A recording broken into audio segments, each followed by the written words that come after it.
una nueva edición de Reporte Especial. Como en cada programa vamos a analizar todo lo que ocurre con la política local y regional.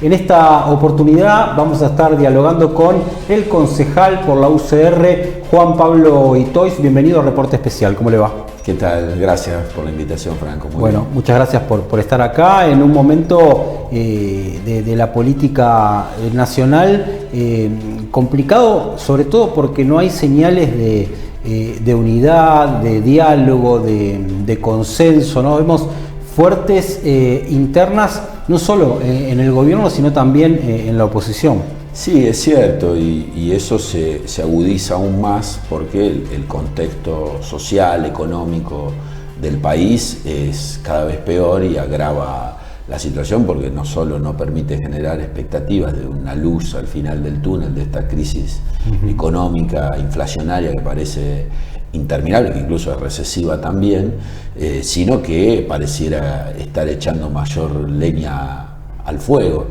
Y eso lamentablemente siempre lo sufre el ciudadano común, el hombre de a pie, que no es parte ni de las internas palaciegas, ni las discusiones o posicionamientos, como vos decías, de la oposición, porque también es cierto que dentro de nuestra coalición hay diferencias y algunas se expresan de manera que no deberían hacerse, y eso siempre lo sufre la gente. ¿Y cómo se posiciona, ¿no? El radicalismo? Porque bueno, las mayores internas están dentro del PRO sobre todo, ¿no? Sí, eso estamos viendo a lo largo de todo este año, ha sucedido. El radicalismo ha hecho un proceso de reconversión.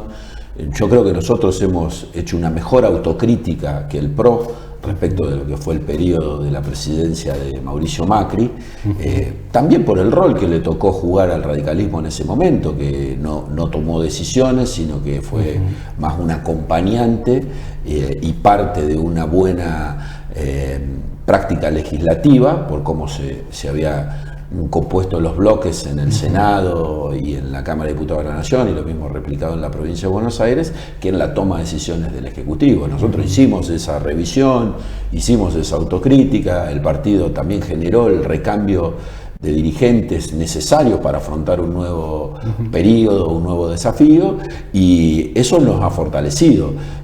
Como también es cierto que el hecho de haber perdido la elección debe ser una enseñanza para todos los que conformamos Juntos por el Cambio, que algo mal hicimos, si no Macri hubiera sido reelecto, Vidal hubiera sido reelecto y estaríamos en otra discusión en este momento. La ciudadanía nos castigó con el voto en esa oportunidad, y es obligación de las personas inteligentes revisar lo que han hecho para poder estar en condiciones de afrontar el futuro.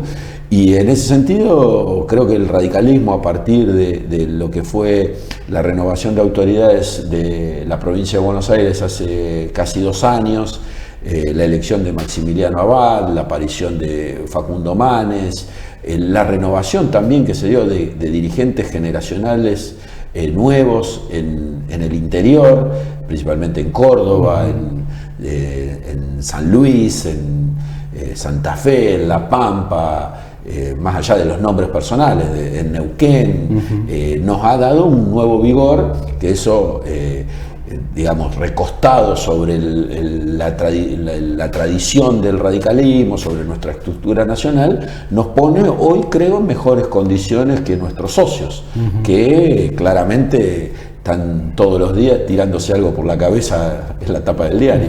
Ahora, ¿el radicalismo puede aspirar a presentar un candidato presidencial, un candidato a gobernador? O finalmente, bueno, cuando empiecen los acuerdos va a ceder posiciones, va a terminar acompañando a otro candidato? Yo creo que el radicalismo debe presentar sus propios candidatos. Después será cuestión de la Mesa Nacional de Juntos por el Cambio, de los propios dirigentes del Comité Nacional, el Comité de la Provincia de Buenos Aires del radicalismo, negociar con nuestros socios las mejores condiciones para evitar el desgaste del proceso de selección de nuestros candidatos a las elecciones de octubre del año que viene, porque más allá de la diferente mirada que podemos tener sobre algunos temas de la política, algunas iniciativas que son más afines a lo ideológico de cada uno de nuestros partidos, yo creo que todos coincidimos que hay una serie de valores y de principios que llevaron a que conformáramos, cambiemos y luego Juntos por el Cambio, que trascienden las diferencias. Ahora, y además, porque nuestro real adversario es el Frente de Todos. Nosotros tenemos que prepararnos para vencer al Frente de Todos, y eso, victoria no va a llegar si no entendemos que nuestra fortaleza está en la unidad. Pero puede disputarle el lugar de ser candidato a presidente el radicalismo al PRO. Uno lo que lee, ¿no?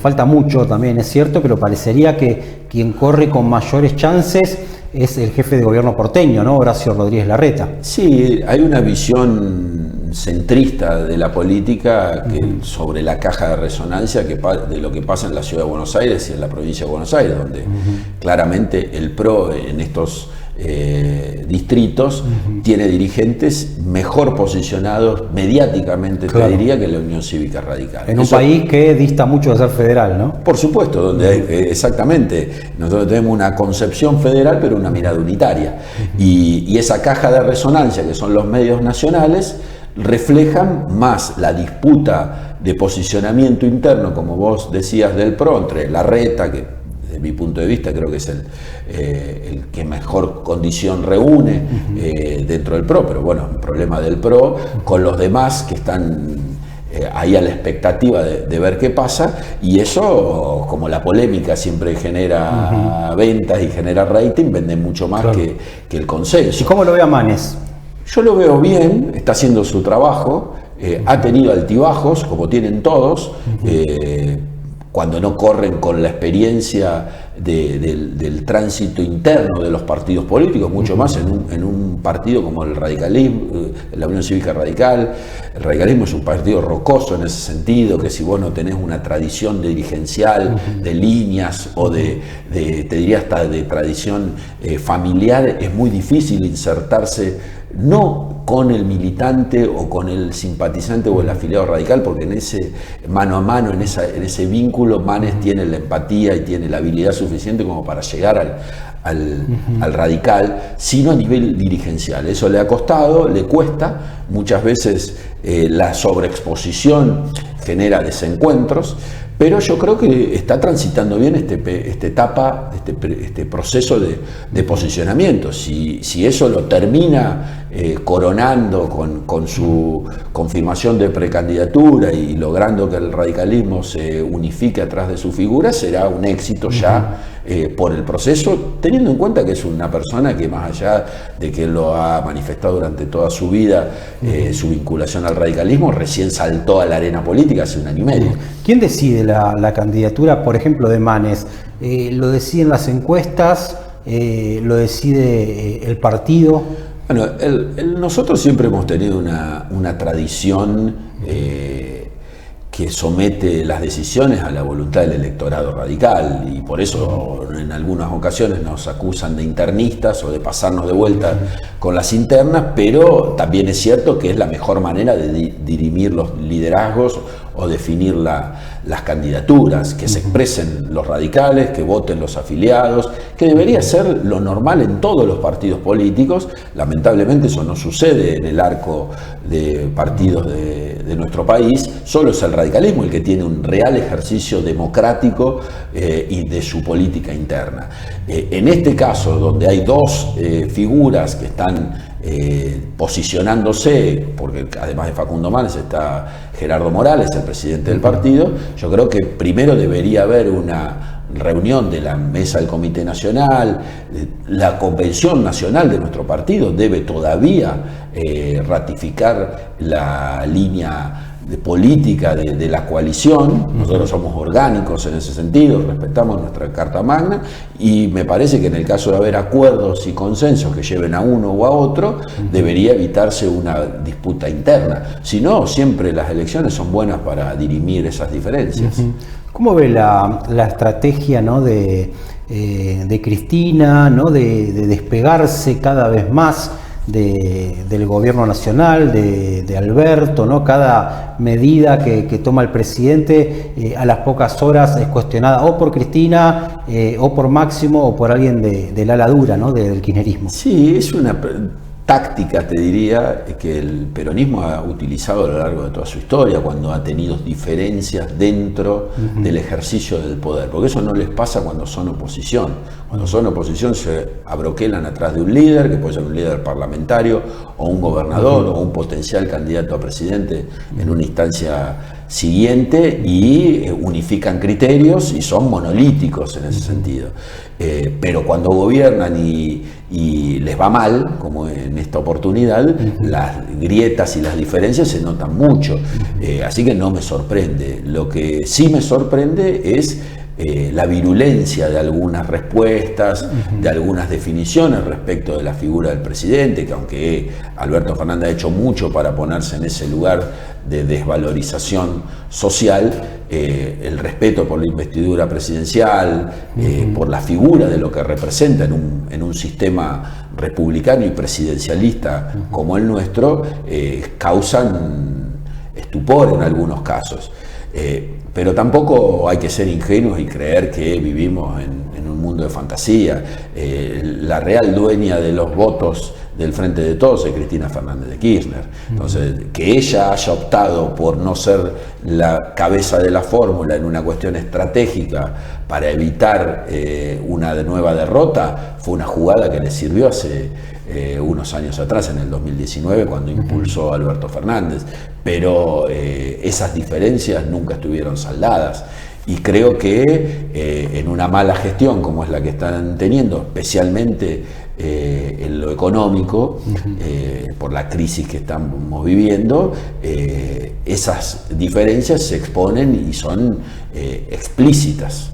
Ahora, esta semana hablaba con un trabajador de la construcción de Junín, y me decía, bueno, yo si Cristina es candidata a presidenta, yo la voto porque con Cristina estaba mejor, ¿no?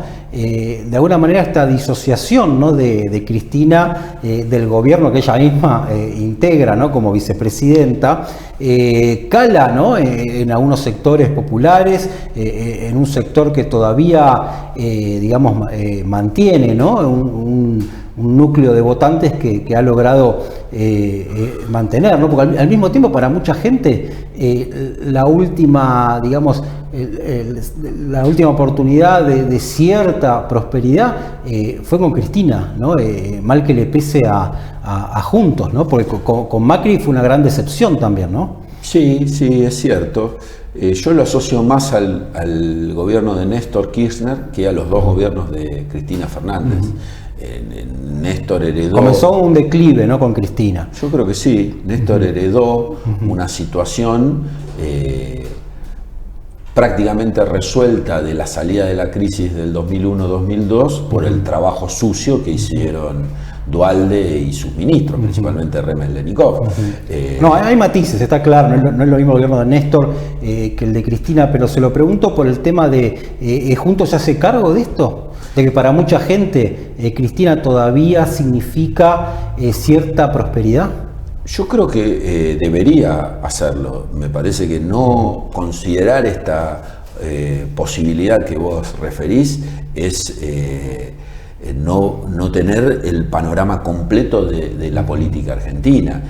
Históricamente el justicialismo, el peronismo, o como se ha definido en sus frentes, siempre ha aglutinado alrededor del 30%, 35% del electorado, que ha sido afín. La situación de hoy que vivimos, que la propia interna del gobierno lleva a este juego que dentro de la misma coalición gobernante tenemos oficialismo y oposición, que en cualquier otro país o en cualquier otro sistema sería absurdo. En la Argentina eso pareciera hasta natural. Te lo decía recién, ese núcleo duro del votante kirchnerista, porque hoy el peronismo se identifica en su versión kirchnerista, como en los 90 fue menemista, o a comienzos de los 2000 fue dualdista, reconvierte sus posiciones de acuerdo a quién lidera. como ellos mismos se definen, un movimiento que requieren de la figura del líder, no solo para articular su estrategia política y electoral, sino para sostener esa verticalidad que le da el poder al líder, porque el líder se empodera a partir de ejercerlo. Y eso ha sucedido a lo largo de toda la historia, desde Juan Domingo Perón hasta Cristina Fernández. Y me parece que los que somos parte del sistema político o los que analizamos la política, desconocer que ese porcentaje, que hoy desde mi punto de vista es alrededor del 20 y pico por ciento, responde a esa idea del peronismo en su versión kirchnerista, sería como te decía, no ver el panorama completo de la película política en la Argentina. Yo creo que nosotros tenemos la obligación de tener en cuenta esta situación y de articular una propuesta, de generar un programa que esté por encima del nombre del candidato, más allá de que sea de mi partido o de la coalición cívica o del PRO o de cualquiera de los otros partidos que integran Juntos por el Cambio, porque si no nos vamos a llevar una sorpresa y posiblemente podamos perder. Lo que sin duda... O puede ganar el desencanto también, ¿no? Sí, que es muy peligroso. Sí, totalmente. Hoy pareciera que aquellos discursos antipolítica y aquellos discursos antisistémicos son atractivos y la gente se siente identificada. No creo que sea por una cuestión ideológica ni tampoco por una cuestión estrictamente política, sino porque hay un hartazgo social que repercute sobre toda la clase dirigente. Entonces, aquellos que se muestran como lo diferenciador, lo antisistémico, como te mencionaba, son favorecidos de alguna manera con la simpatía de la imagen positiva hoy. Yo creo que eso no se traduce en votos. No digo que Milei no vaya a sacar una buena cantidad de votos en la elección del año que viene. Seguramente va a ser así, seguramente los libertarios o el partido de Milei, o como se defina, serán la tercera fuerza en la Argentina. Ahora va a depender Pero no mucho... creo que eso le alcance para disputar realmente la lucha del poder. Y va a depender mucho, me parece, de cómo se llegue, ¿no?, a las elecciones del año que viene, ¿no? Porque a medida que la economía no se recupere, no empiece a dar señales positivas, estas posiciones extremas crecen, ¿no? Sí, tenemos muchos ejemplos. Bolsonaro en Brasil, Meloni en Italia, Trump en los Estados Unidos.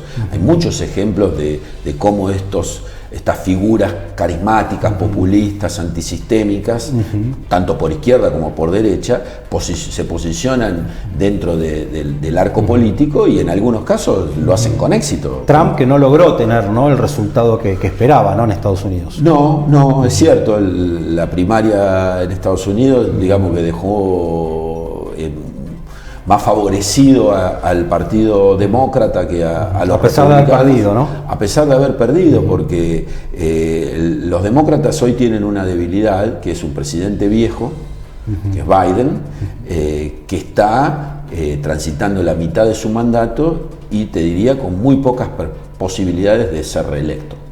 No porque no pudiera ganar, sino por una cuestión, te diría, de edad. Es un hombre que va a llegar a la elección con más de 80 años, la presidencial. Entonces eso implicaba un desafío para el Partido Demócrata frente a la avanzada de los republicanos que se venía notando en la previa de la elección legislativa. El equilibrio que ha resultado del escrutinio en el Senado, donde hay casi paridad, creo que es 48-47, me parece que terminó el recuento a favor de los demócratas y la diferencia a favor de los republicanos en la Cámara de Representantes, que era algo que ya se sabía, equilibra las aguas.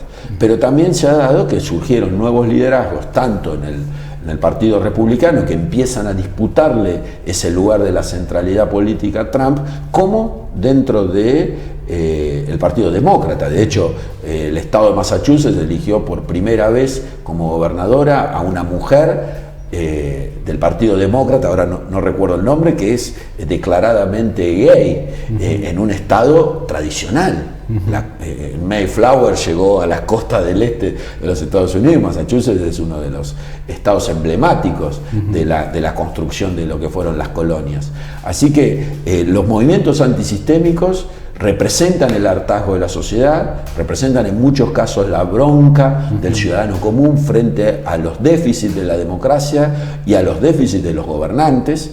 El gran desafío que tienen las democracias del siglo XXI es poder construir condiciones de vida que faciliten la vida de los ciudadanos. El bienestar, ¿no? El bienestar, exactamente. Porque si no, lo que se pone en discusión es el sistema. Y cuando se pone en discusión el sistema no hay alternativas. O hay democracia o hay autoritarismo. Y esto es la clave, me parece, de lo que viene, es la inflación. No se puede resumir en una palabra. ¿Cree que el gobierno va a poder de alguna manera mostrar una señal diferente y comenzar a revertirla? Yo sé que ustedes están en diálogo permanente con Martín Tetaz, con Dania Tabela, dirigentes que están muy cerca de todo lo que ocurre con la economía a nivel nacional, ¿no? Sí, es cierto, es la gran preocupación y te diría el nudo gordiano que tiene que desatar el gobierno si pretende llegar con alguna perspectiva de posibilidad a la elección del año que viene. Los hechos demuestran que no es así, que no lo ha podido controlar. De hecho, los números que ya se vislumbran de lo que va a ser la inflación que se va a anunciar ahora en pocos días vuelven a estar cercanos al 7 o superiores del 7 y lo que queda en claro es que no le encuentran la vuelta. Lo que se anunció como un desembarco de una nueva forma de gestión a partir de la llegada de Sergio Massa al Ministerio de Economía duró una semana. Hoy tenemos 18 tipos de cambios diferentes, la búsqueda desesperada de $1 en la Argentina que paraliza la producción, paraliza las importaciones, y a eso le sumamos el drama de la sequía que le va a traer como resultado la falta o de llegada de divisas a nuestro país, que se va a sufrir a partir del mes de abril del año que viene, cuando tendrían que entrar esos dólares de la cosecha, entre abril y julio. Claramente está en una situación de suma debilidad y de suma dificultad. Y lamentablemente, yo sin ser economista, pero como vos bien decías, de estar en contacto con personas que están sumamente informadas, no veo que haya una salida en el corto plazo que mejore las condiciones. Así que estamos frente a una encrucijada, te diría tremenda si me tocara gobernar a mí. Menos mal que no me toca, si tiene que hacer el cargo al frente de todos de esta situación, y se tiene que hacer cargo y llevarla de la mejor manera hasta culminar su mandato. Pero nada indica que haya una perspectiva de mejora desde mi punto de vista. Y Toy, muchas gracias. No, por favor, gracias por la invitación. Muy amable. Muy bien, vamos a una tanda comercial y después seguimos con Reporte Especial.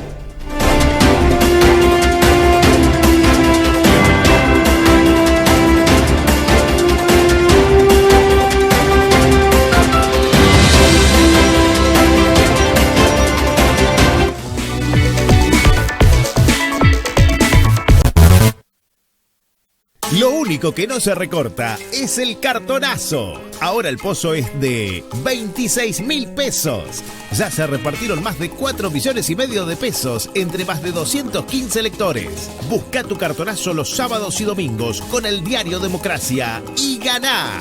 Auspician EIC, Grupo Eco, Nova Color y ROM. Democracia, mucho más diario. Somos Grupo Eco, el primer corralón de materiales para la construcción en seco de Junín y la zona. Comercializamos productos Barbieri, Isover y Placo. Contamos con stock permanente y asesoramiento profesional. Visita nuestro showroom en Avenida de Circunvalación y Ruta 7. Grupo Eco, especialistas en construcción en seco. Miles de vecinos de Junín y la región disfrutaron de una nueva edición de la Feria del Libro. Avanzan las obras en el nuevo Centro de Atención Primaria de la Salud.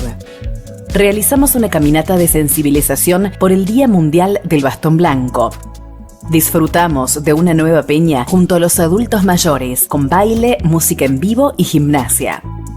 Inauguramos un espacio de escucha para niños, niñas y adolescentes en nuestro servicio local. Junín, lugar de oportunidades.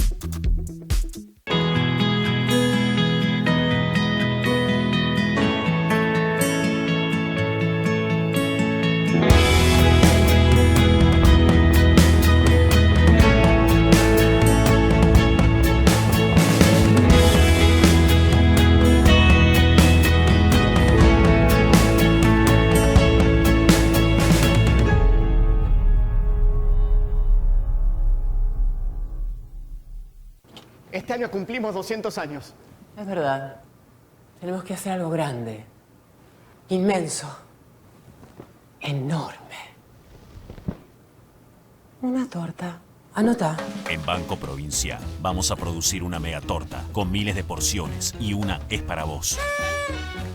Acercarte las ventajas que necesitas también es cuidarnos entre todos. Peñal Anónima y aprovecha ahora 3 y 6. Paga en 3 o 6 cuotas en almacén, bebidas, carnicería, lácteos, congelados, panadería, frutas y verduras, fiambres, perfumería, limpieza y alimentos para mascotas. En Anónima, tu compra siempre rinde más. Supermercados Anónima. Juntos, desde 1908.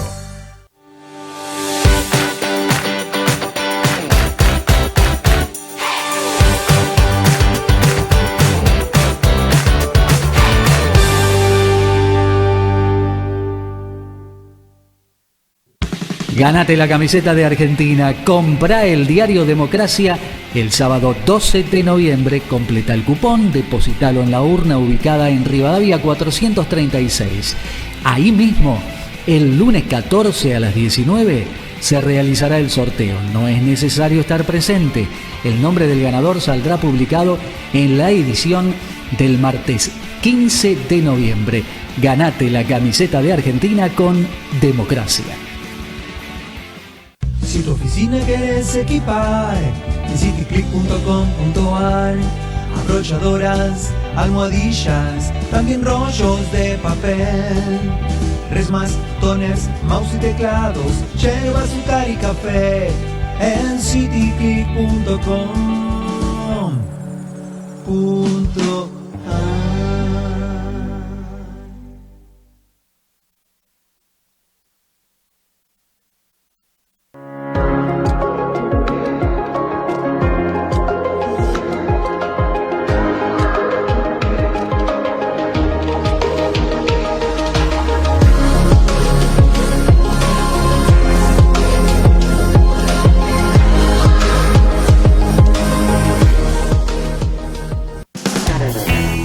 Muebles Di Luca. Piensa, diseña y fabrica el equipamiento para el comercio, oficina o el hogar que usted necesita. Contamos con la más moderna tecnología, logrando eficiencia en la calidad y terminación. Muebles a medida, modelos exclusivos e innovadores. Muebles Di Luca en Bragado. Contáctenos por Instagram como @mueblesdiluca o al WhatsApp 2342 41 10 71.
Seguimos en Reporte Especial.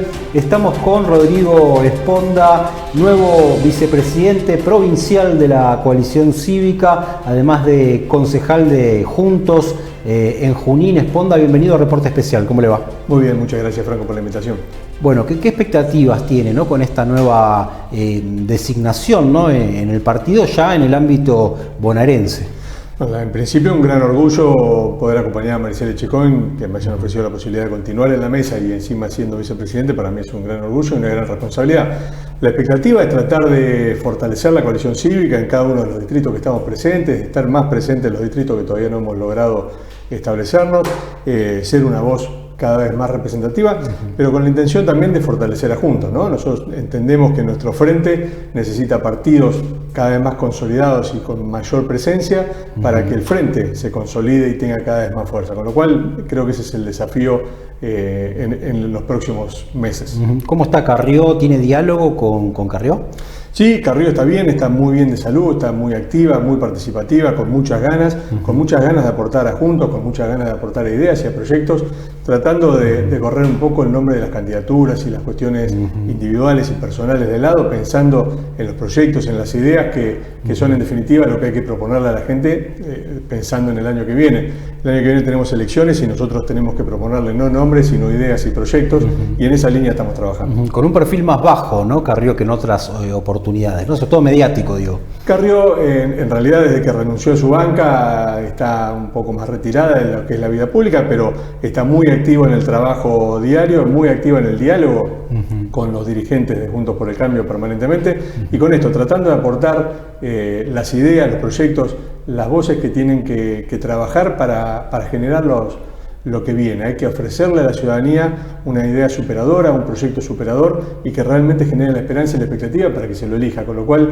hoy no estamos pensando desde la coalición cívica en quién va a ser el candidato, sino que estamos pensando en gobernar y en el para qué, que me parece que es muy importante. El quién es algo que va a venir después, desde el consenso, y lo elegirá la gente, pero tenemos que tener un claro para qué para poder ofrecer.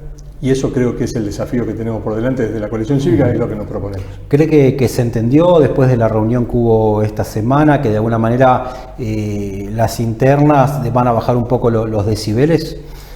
Yo tengo la expectativa que sí, creo que cada partido tiene que dirimir sus liderazgos, es normal que suceda, es normal que haya ambiciones y que haya voluntad de ser y que haya candidatos. Cada partido tiene que dirimir su interna, insisto, la coalición cívica está pensando en el para qué, en las ideas, no en ganar elecciones, sino en gobernar, y eso necesita un gran consenso, un gran desarrollo de proyectos que tienen que estar plasmados y que tienen que ser ofrecidos a la ciudadanía. En las internas de cada partido las dirimirá cada partido, no tengo dudas que así lo va a hacer. Entiendo que el PRO el otro día tuvo un desayuno que fue bastante ordenador, pero me parece que son cuestiones de cada uno que tienen que internamente resolverlas. Bueno, prácticamente no hay más dólares, ¿no?, en el país. El otro dato es la sequía, ¿no?, que afecta con fuerza al campo, con fuerza a nuestra región. Algunos dicen, bueno, Massa va a ofrecer hacia fin de año algún tipo de dólar soja para que se termine de liquidar lo que está guardado, lo que puede estar guardado. ¿Cuál es el panorama? En cuanto a los dólares soja y todas las ofertas y las posibilidades, yo veo que son parche sobre parche. Un país con 18 tipos de cambio es inviable que funcione. Y le seguimos agregando, y creemos que la solución a los problemas son seguir agregando más de lo mismo que no viene funcionando. Más tipos de cambio, más devaluación, más proyectos como por ejemplo ahora mañana teóricamente lanzan el de precios justos, que ya viene fracasando reiteradamente, y no obstante eso insisten con el mismo sistema. Claro, pero lo que ocurre con esos programas de precios justos, sobre todo en los alimentos, es que la empresa productora de alimentos lo que hace cuando le ponen un tope al precio es que empieza a producir menos también, ¿no? Entonces después empieza el desabastecimiento, ¿no? Terminan otros problemas también, ¿no? Es que en realidad en un país que tiene una inflación del 80, 90, 100% anual, pongámosle la barbaridad, el número que pongamos es una barbaridad porque estamos hablando de cifras.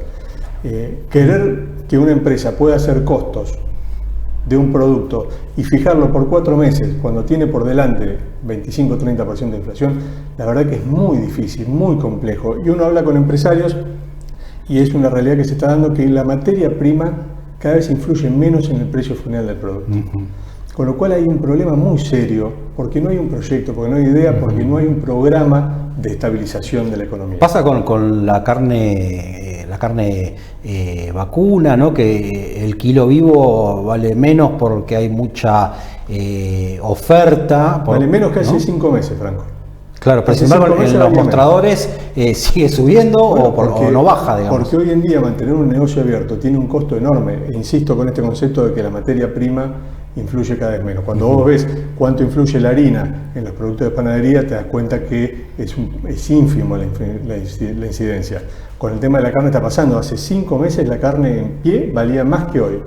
Y sin embargo en los mostradores está más cara, pero no es porque el carnicero se está haciendo millonario, es porque mantener ese negocio abierto cada vez es más difícil. Claro, por el transporte, la nafta, las paritarias, ¿no? Las paritarias, los alquileres, los insumos, todo influye cada vez más. Entonces yo veo que todo sube muchísimo, que todo es un volumen de dinero enorme, pero que a nadie le está sirviendo.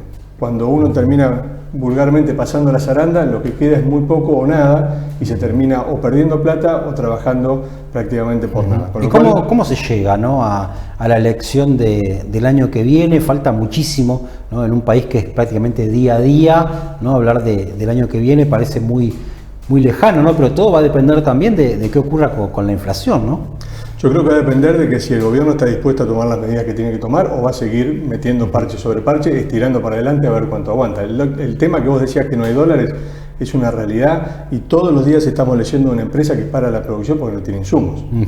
Y no hay más dólares en reserva, no se puede importar más y la Argentina depende de productos importados para producir. Pasó con las cubiertas, ¿no? Pasa inclusive en rubros mucho más sensibles como puede ser la medicina, ¿no? Que no hay insumos médicos a veces, ¿no?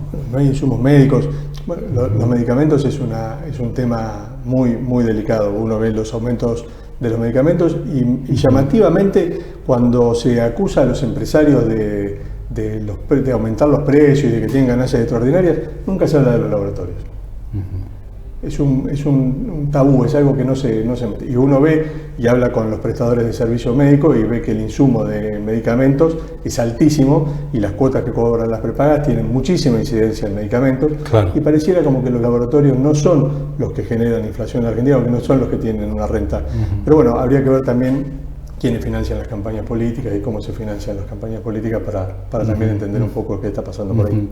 ¿Qué lectura hace, ¿no? de esta decisión, ¿no? de Cristina en su estrategia política, ¿no? Que se diferencia permanentemente de su propio gobierno, ¿no? Del presidente? A mí me da mucha pena por la Argentina. Alberto Fernández, cuando eligió y aceptó ser un presidente en las sombras, porque todo el mundo sabía que Alberto Fernández no iba a presidir la Argentina, que la Argentina la presidía Cristina Fernández de Kirchner. Él aceptó eso, con lo cual la verdad que el papel que ocupa, él sabía que lo iba a ocupar. Me da lástima por la Argentina porque no hay quien tome las decisiones, no hay quien se ponga al frente, no hay quien marque un rumbo y pareciera que siempre la culpa es del otro. Ahora, este papel casi decorativo, ¿no? Que tiene el presidente, con toda la carga negativa que tiene también para la institucionalidad, ¿no? Quienes tuvimos la oportunidad de hablar personalmente con Alberto Fernández en desayunos con empresarios en distintos lugares, no es el presidente que está hoy al frente de la Argentina, ¿no? O sea, era una persona totalmente distinta. Evidentemente algo pasó en el medio, ¿no? Bueno, Alberto Fernández siempre está a tiempo de gobernar. Siempre está a tiempo de tomar el toro por las astas, de tomar las decisiones que tiene que tomar. Se puso al frente para bloquear la derogación de las PASO y lo logró. Puede hoy en día ponerse al frente y imponer una boleta única, que sería muy bueno para la democracia, para la participación ciudadana, la posibilidad de elegir con una boleta única. Tiene todavía muchas oportunidades por delante para mostrar liderazgo, para hacer un papel mucho más digno que está haciendo. Las oportunidades tienen todos los días. ¿Por qué cree que no las toma esas oportunidades? No, la verdad que no lo sé. Evidentemente las presiones, y cuando uno ve el boicot permanente de sus propios compañeros de frente, la verdad que es muy llamativo. No sé si no tendrá el poder, si no tendrá el coraje, si no tendrá las ganas. La verdad que no lo sé. Lo que sí sé es que cada una de esas acciones que él no toma perjudica a los argentinos. Algunos dicen, bueno, ahora viene el Mundial, eso es bueno de alguna manera para el clima social, ¿no? Que de alguna manera se relaje un poco la la tensión cotidiana que estamos viviendo por la economía, por los precios. Después vendrán 15, 20 días de diciembre que son complicados siempre en la Argentina, y si se pasa eso viene el verano, que de alguna manera también da un poco de aire, ¿no? Seguramente veremos postales de la costa argentina repleta, de las sierras. ¿Cree que esto, digamos, es beneficioso para el gobierno, que tiene una chance el gobierno de para marzo, abril empezar a mostrar señales distintas? Yo deseo que tenga una chance el gobierno. Yo quiero que le vaya bien al gobierno, porque si le va bien al gobierno, le va bien a la Argentina. Lo que no veo es que estén haciendo nada para que eso suceda. Si la expectativa es que la Argentina gane el Mundial, ojalá gane el Mundial. Pero dependemos de la economía argentina, la vida de los argentinos, llegar a fin de mes, el precio de los alimentos depende si ganamos el Mundial o no. No, para nada, claro. La verdad que es muy preocupante que la expectativa sea durar mucho en el Mundial para que la gente no es onza. La gente que no llega a fin de mes, no llega a fin de mes, así Messi haga un montón de goles. La verdad que me preocupa, y esto es lo que hablábamos, la falta de rumbo, la falta de programa. Si la expectativa es esa, estamos en un problema muy serio, muy serio. Y las fotos de la costa atlántica las vamos a ver llenas. Pero no nos olvidemos que es un 10% de la Argentina. Claro, claro. Somos 47 millones. Es una minoría la que 5 vacaciona, o 6 ¿no? millones que siempre viajaron y que siempre van a viajar. Y lo mismo cuando se habla desde el gobierno, desde cualquier color político, ¿no? Es algo que es ya parte del folclore de la política, ¿no? Cuando se dice, bueno, fin de semana largo, las rutas están repletas, están colapsadas, sí, pero rutas que muchas veces no son autopistas, y si son autopistas que son de un carril, de 2 carriles, ¿no? Y en un país que prácticamente no tiene un buen sistema de trenes, que tampoco tiene muchos viajes low cost en avión internos, ¿no? Entonces por eso también colapsan, ¿no? Vos imaginate la infraestructura como está, que si viaja el 10% de la Argentina y colapsa todo, claro. Imagínate si realmente tuviéramos un país inclusivo donde todos pudieran la oportunidad de viajar, de recorrer, de pasear, de disfrutar. En un país con tantos camiones, además. Sería ¿no? prácticamente imposible que suceda. Entonces, a mí me parece bien que la gente viaje, que la costa esté repleta, que los hoteles trabajen, pero esa no es la realidad de la Argentina. La realidad de la Argentina que es un porcentaje mínimo que tiene la posibilidad de acceder a eso, y el resto está viendo cómo llega a fin de mes, está viendo si puede pagar las cuentas, si puede comprarse una pilcha, si puede comprar la zapatilla al hijo. La verdad que la realidad de la Argentina es muy dispara a la que sea un fin de semana largo, que está perfecto que el que pueda lo haga, pero no creamos que esa es la realidad. Lo mismo que pasa con la gastronomía, que está todo lleno, no creamos que esa es la realidad de la Argentina. Está bárbaro que suceda, me alegro que suceda, pero esa no es la generalidad.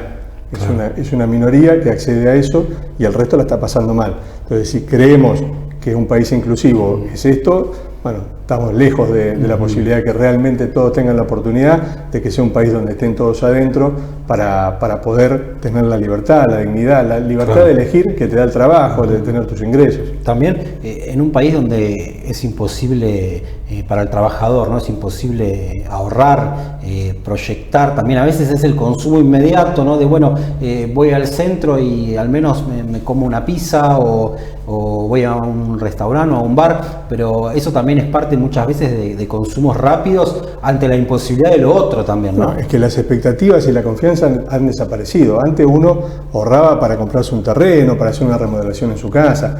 Hoy los costos hacen eso imposible. Hoy estaba justamente con un muchacho que trabaja en un establecimiento agropecuario que hace 5 años atrás se había comprado un Gol, un autito, perdón, la marca, pero un autito. Lo llevó a reparar. 2 reparaciones mínimas, 90.000 pesos. No lo puede retirar. Claro. No lo puede retirar. Entonces llegó a comprarse el auto y hoy no lo está pudiendo mantener. Entonces esa es la realidad. Es el empobrecimiento generalizado, ¿no? Esa es la realidad. Que nos pasa y tiene a todos, trabajo, ¿no? Y trabaja y no gana mal. Trabaja. Es la penuria de ser pobre trabajando, ¿no? Bueno, es la inconsistencia de ser pobre trabajando. Es la inconsistencia de un sistema, de un programa, de una ideología que no está funcionando, y ante eso la reacción es más de lo mismo. Bueno, muchachos, no está funcionando. ¿Qué vamos a hacer? ¿Vamos a seguir tratando de patear para adelante? ¿Van a llamar a la oposición pero para realmente hacer algo distinto, algo novedoso, algo que la verdad genere una confianza para poder invertir? No, hasta ahora no ha pasado, no pasa. Y la realidad es que todo lo que pasa son chicanas al otro, la culpa es del otro, que la guerra, que el Fondo Monetario. La guerra en todo el mundo, y uno ve a los países vecinos nuestros y no pareciera que la guerra no los ha afectado ni una décima parte de lo que nos afecta a nosotros. Y un vuelo muy bajo, ¿no? del debate político nacional, ¿no? Con chicanas, pero que termina siendo muy mezquina la discusión, ¿no? Hay que estar cerca de la gente, hay que estar pensando en la gente, hay que estar viendo la necesidad de la gente y ver cómo le podemos ofrecer soluciones a eso. Yo no tengo rivales políticos, yo tengo objetivos políticos que tienen que ver con gobernar, que tienen que ver con poder transformar, con poder hacer lo que realmente haya que hacer. Nosotros como Juntos por el Cambio claramente hemos cometido errores, por algo hemos perdido las elecciones. Tenemos que madurar, tenemos que haber aprendido y tenemos que ofrecerle a la ciudadanía alternativas, pero alternativas no de nombre, sino de un proyecto que sea medible, que sea tangible, que la gente lo pueda ver, que le parezca correcto y que lo elija para poder hacer lo que tenemos que hacer, que tiene que ver mucho con las transformaciones que hay que hacer. Yo no puedo creer cuando se habla de reformas laborales y salen con los tapones de punta y tenemos un 40% de la gente fuera del sistema laboral. Evidentemente está fallando este sistema laboral. Hay que trabajan en la informalidad, ¿no? ¿Hay que perder derechos? No, por supuesto que no tienen que perder derechos. Ahora, esos otros 40% nadie piensa en los derechos de esas otras personas. Entonces tenemos que ver cómo hacemos para incluir realmente y para que la Argentina nos incluya de verdad a todos, no a un sector privilegiado, sino que nos incluya a todos. Ahora, en la imposibilidad del diálogo, ¿no? Que es lo que se ve en la política argentina, le pregunto, ¿no es responsabilidad de los dos, tanto del gobierno como de la oposición? Yo creo que hay extremos en todos lados que son muy ruidosos, que tienen mucha capacidad de ruido y de las redes y en los medios, pero que van a seguir existiendo, pero que hay un gran abanico en el medio que tiene la vocación de dialogar, que tiene la vocación de encontrar consensos. De hecho, pasa en Junín, el Consejo Deliberante. ¿Tenemos diferencias? Sí, por supuesto. Pero de este año que yo estoy, te diría que el 90% de los proyectos fueron en forma de una unanimidad. Que logramos encontrar consensos y acuerdos. Entonces, ¿tenemos diferencias? Por supuesto, pero también tenemos la capacidad de dialogar. ¿Hay extremistas? Por supuesto. Un Consejo Deliberante igualmente que muchas veces debate temas demasiado nacionales, ¿no? Y que está un poco alejado de los temas del vecino, ¿no? Muchas veces. A veces sí, y a veces se generan, y los debates se generan en ese tipo de cosas, y en lo que tiene que ver con los vecinos se debate mucho menos porque tenemos objetivos comunes. A veces sí, y hay que hacer un mea culpa de eso también, pero la realidad es que los extremos están, pero yo estoy convencido que los que tenemos vocación de diálogo, que tenemos vocación de encontrar consensos, más allá de las diferencias, somos la mayoría. Lo último que le quiero preguntar, responda, la sequía, las pérdidas económicas para el campo, ¿van a impactar fuerte en la ciudad, en la zona? Se lo pregunto, porque bueno, todos sabemos, ¿no? El impacto que genera el sector rural en las ciudades como Junín, ¿no? Franco, mira, el otro día los ingenieros agrónomos presentaron un informe. El año pasado en Junín se cosecharon 120.000 toneladas de trigo. Para este año se esperan 20.000 toneladas de trigo, con lo cual el impacto va a ser enorme. Y no solo va a ser enorme en el agro, como vos bien decís, yo trato de transmitir siempre lo mismo. Uno puede estar de acuerdo con el productor o no, te puede gustar su política, su forma o no. Ahora, la realidad es que la producción agropecuaria afecta transversalmente a todo el país. Del que tiene una maceta en Palermo al que está en Tierra del Fuego. Claro. Entonces, tenemos que entender que no es un sector al que le está yendo bien o le está yendo mal. ¿Le va mal a la Argentina o le va bien a la Argentina en base a cómo salgan las cosechas? Porque falta diversificar producción, porque faltan un montón de cosas. Pero esta realidad actual, y a mí me da la sensación que los gobernantes, tanto el gobernador Kicillof, su ministro, el superministro de Economía, el presidente, la vicepresidenta, no están tomando dimensión de la catástrofe que se está generando con la falta de trigo, que estamos hablando de miles de millones de dólares, ni de la catástrofe que se va a generar debido a la demora en la implantación de la soja y el maíz, que no solo va a bajar sus rindes naturalmente por los tiempos de siembra, sino que además también se van a demorar esos ingresos, porque el maíz que se siembra en diciembre no se va a cosechar en marzo, se va a cosechar en julio o agosto. Con lo cual también va a generar un problema para la alimentación de las vacas, para los cerdos, para los pollos, para los tambos, pero también para las arcas del gobierno nacional. Rodrigo Esponda, muchas gracias. Gracias a vos. Muy amable. Muy bien, hemos llegado al final de una nueva edición de Reporte Especial. Como siempre decimos al término de cada programa, esperemos que todo sea para mejor. Muchas gracias.